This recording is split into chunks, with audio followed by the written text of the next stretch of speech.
আগুনের কেচি দিয়ে জিহ্বা কেটে দেওয়া হচ্ছে, আগুনের কেচি দিয়ে জিহ্বা কেটে দেওয়া হচ্ছে। সেটা হচ্ছে বলতো, কাজের বেলা কিছু ছিল, এবং শরীয়তের মূল বিষয়কে বিকৃত করে ফেলতো, এই শাস্তি। যাই হোক, তো এই 6 পিলারে কি করতে হবে? এই 6 পিলার 3টা কাজ করতে হবে। একটা হচ্ছে এই 6টা পিলারে আপনাকে প্রথমে আমাকে মনে বিশ্বাস করতে হবে, এটা 1 নাম্বার। তাসদীক বিল জিনান, ইকরার বিল লিসান। এরপর আপনাকে মৌখিক স্বীকৃতি প্রদান করতে হবে। এরপর আমালু বিল আরকান, কাজে বাস্তবায়ন করতে হবে। আর ঈমান কিন্তু ইয়াজিদু ফিত তাআহ, আল্লাহর আনুগত্যে ঈমান বৃদ্ধি পায়। ওয়া ইয়ানকুসু ফিল মাসিয়া, এবং আল্লাহর অবাধ্যতা করলে ঈমান কিন্তু কমে যায়। ঈমান বাড়ে, ঈমান কমে।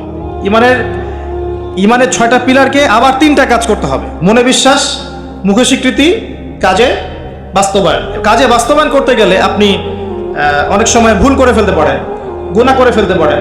গুনাহ করে ফেললেই, কবিরা গুনাহ করলেও কেউ কাফের হয়ে যাবে না। সে বড়জোর ফাসেক জালেম হতে পারে, তার তওবার দরজা কি থাকবে? খোলা থাকবে। তওবা করে সে ফিরে আসতে পারে। মৌতের আগ পর্যন্ত তওবার দরজা খোলা আছে। আল্লাহ পাক চাইলে তাকে তওবা নসিব করতে পারে। এই জন্য কেউ কবিরা গুনাহ করলেই তাকে কাফের মনে করার কোনো সুযোগ নেই। আমরা ঈমানের 6 পিলারে বিশ্বাস করব, মৌখিক স্বীকৃতি দিব, মনে বিশ্বাস করব, কাজে বাস্তবায়ন করব। কাজ করতে গিয়ে যদি ভুল ত্রুটি হয়ে যায়, কবিরা গুনাহ হয়ে যায়, তওবা করে ফিরে আসার সুযোগ আছে। কবিরা গুনাহ করলেই কেউ কাফের হয়ে যায় না, বরং সে বড়জোর ফাসেক জালেম হতে পারে। তার তওবার রাস্তা খোলা আছে, তাকে হত্যা করা আমার জন্য বৈধ নয়। সিম্পল। এইভাবে যারা ঈমান আনবে তাদেরকে বলা হয়েছে আফলাহাল মুমিনুন, তারা সফল হয়ে গেছে। এবং তাদের আরো কিছু কোয়ালিটি আল্লাহ পাক বলেছেন, আমি একটা একটা করে বলে শেষ করছি।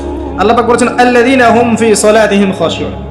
এভাবে ঈমান আনার পর তাদের প্রথম কাজ, তারা নামাজের মধ্যে খুশু খুজুর সাথে নামাজ পড়ে, যেটা এখনকার ডিজিটাল নামাজে আপনি পাবেন না। খুশু খুজুর সাথে নামাজের কয়েকটা শর্ত: ওয়াক্ত ঠিক থাকতে হবে, নামাজের পদ্ধতি ঠিক থাকতে হবে, নামাজের ধীর স্থিরতা বজায় থাকতে হবে, নামাজে আপনি কি পড়ছেন, কি বলছেন, এটা বোঝার চেষ্টা করতে হবে। এই জন্য আমি কিছু টিপস আপনাদেরকে এর আগেও দিয়েছি, আবার বলছি, এটা আমি ব্যক্তিগতভাবে উপলব্ধি করেছি যে নামাজের মধ্যে যদি আপনি প্রতিদিন প্রতি ওয়াক্তে একই সূরা পড়তে থাকেন, মনোযোগ কমে যাবে। আপনি এক এক ওয়াক্ত নামাজে এক এক সূরা পড়েন, ভেরিয়েশন রাখেন, আপনি নামাজে মনোযোগ পাবেন বেশি। এটা একটা টিপস। একটা টিপস হচ্ছে নামাজে যা পড়ছেন, আল্লাহু আকবার থেকে আসসালামু আলাইকুম রাহমাতুল্লাহ পর্যন্ত, প্রতিটা শব্দের অর্থটা জানার চেষ্টা করেন এবং ওই অর্থের দিকে মনোযোগ দেন। আপনার নামাজে মনোযোগ এদিক ওদিকে যাবে না ইনশাআল্লাহ। নামাজ যে ইমাম পড়াবে তাকে স্বাধীনতা দেন, ধীর স্থিরভাবে ওকে নামাজ পড়াতে বলেন, এবং যিনি ইমামতি করবেন তার তেলাওয়াতটাকে অত্যন্ত সুললিত করার চেষ্টা করেন। সুন্দর তেলাওয়াত শুনলে মনোযোগ বেড়ে যায়। খেয়াল করে দেখবেন, তারাবির নামাজে সুন্দর তেলাওয়াত থাকলে দেখবেন মনোযোগ এদিক ওদিক যাচ্ছে না। এবং দুনিয়াবি কাজগুলোকে ফারেক হয়ে নামাজ পড়তে আসে, মাথায় 10টা কাজ নিয়ে নামাজ পড়তে আসে, রিল্যাক্সে নামাজ পড়ে। এবং নামাজের সময় আশপাশের শব্দ যেন না হয় খেয়াল রাখেন। বাসায় বলে দিবেন নামাজের সময় ডিস্টার্ব করবেন, নামাজের সময় ফোন আসলে আমাকে নক করার দরকার নেই, নামাজের সময় গেট নক করবেন না। মানে নামাজটাকে আপনি সর্বোচ্চ গুরুত্ব দেন। কারণ কি, এটা পড়ার জন্যই তো পৃথিবীতে এসেছি। ওয়ামা খালাকতুল জিন্না ওয়াল ইনসা ইল্লা লিয়াবুদুন। দুনিয়াতে আসছি কেন ভাই? আল্লাহর ইবাদত করতেই তো। এখানে এত তাড়াহুড়ার কি আছে? এরপর আল্লাহ পাক তো সহজ করে দিয়েছেন। আপনি মুসাফির হলে কসর করতে পারবেন, পারবেন না? মুসাফির হলে কসর করতে পারবেন। আল্লাহ পাক নামাজের যে আহকাম আরকানগুলো দিয়েছেন, এগুলোর মধ্যে নামাজের ফরজ, ওয়াজিব, সুন্নত, মুস্তাহাব যেগুলো আছে, ঠিকঠাক করে নামাজ পড়লে নামাজটা খুশু খুজুর সাথে হবে ইনশাআল্লাহ।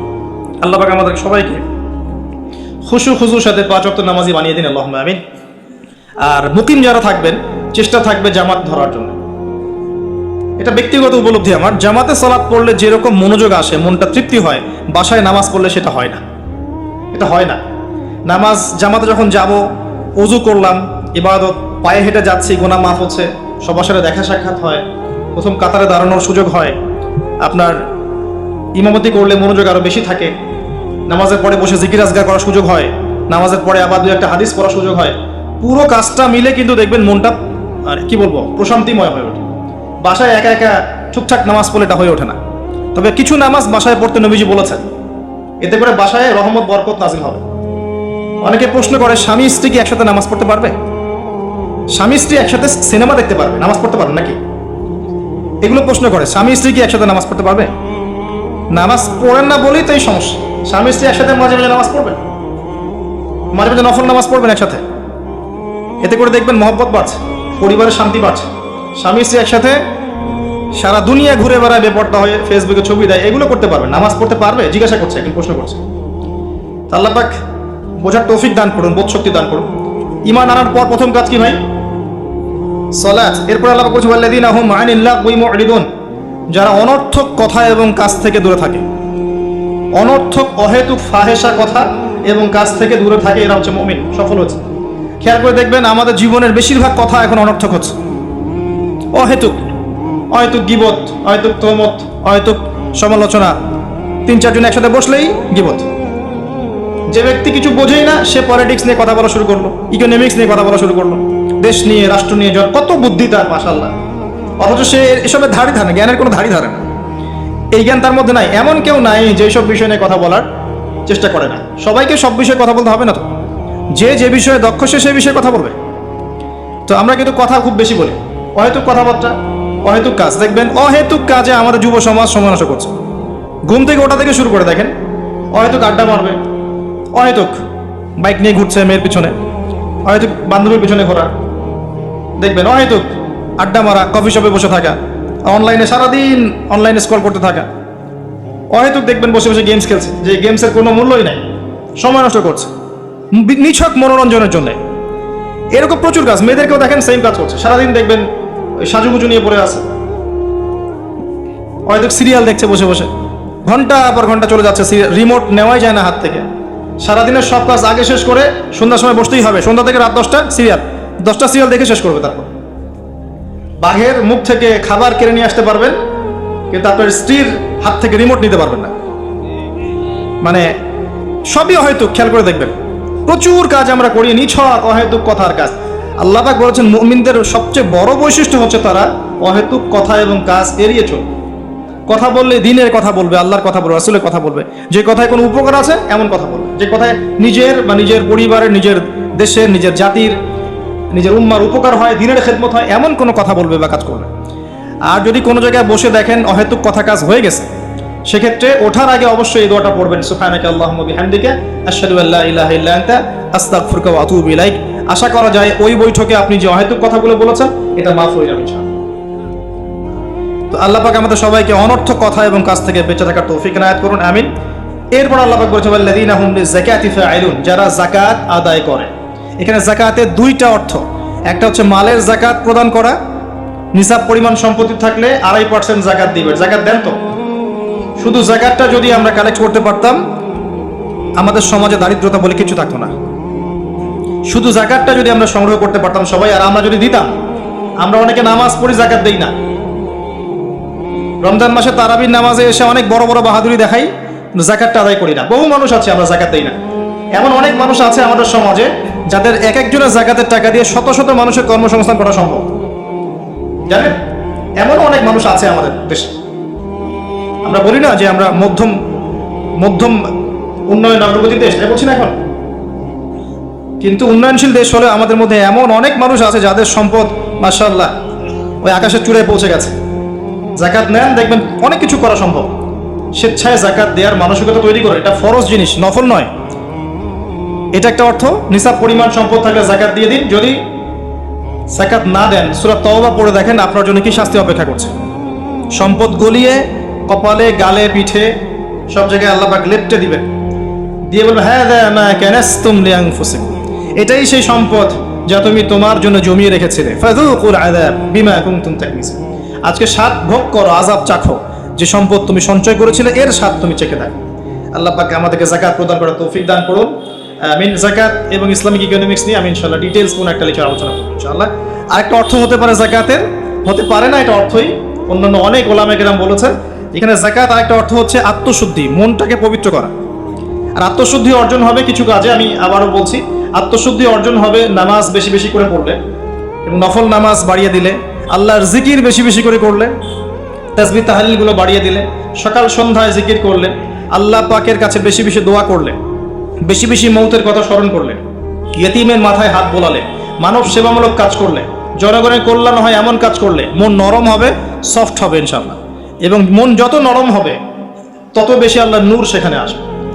একই সাথে মনের মধ্য থেকে যাবতীয় হিংসা, বিদ্বেষ, গীবত, তহমত, অহংকার, রিয়া, বের করে ফেলতে পারলে ইনশাআল্লাহ দেখবেন আপনার আমার মনটা পবিত্র হবে।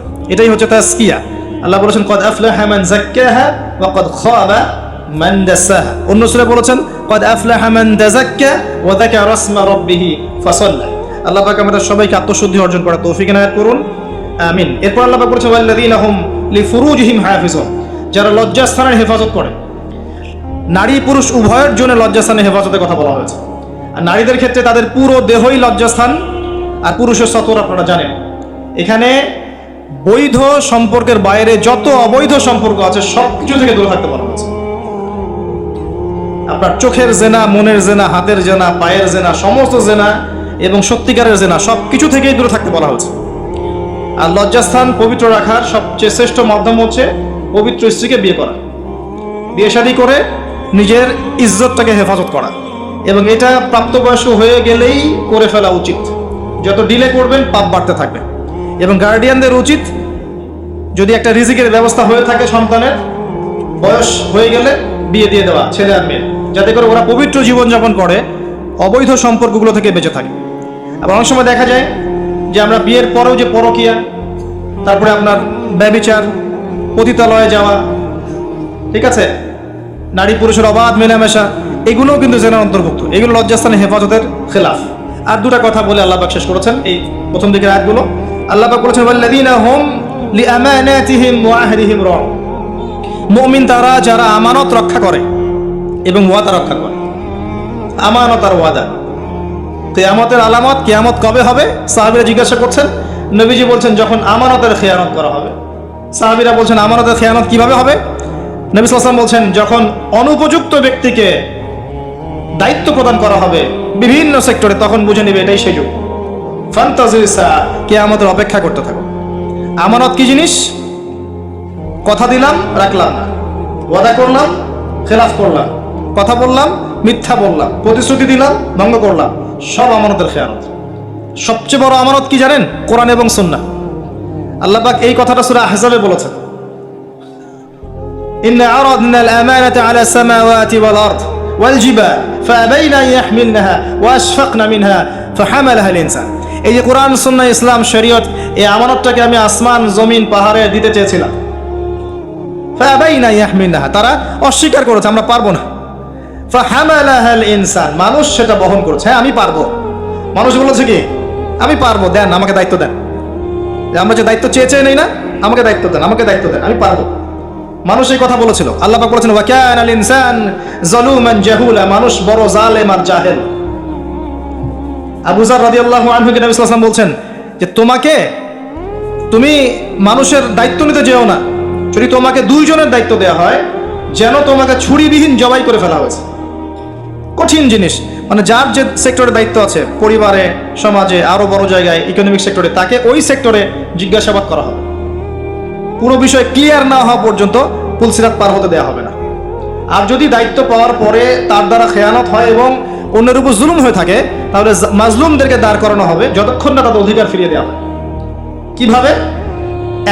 একটা শিংওয়ালা ছাগল যদি একটা শিং ছাড়া ছাগলকে গুতা দিয়ে থাকে, তাহলে কিয়ামতের মাঠে আল্লাহ পাক ওই ছাগলটাকে শিং দিবেন, যাকে গুতা দিয়েছে ওকে শিং গজিয়ে দিবেন, দিয়ে বলবেন ওকে গুতা দিয়ে গুতার প্রতিশোধ নাও।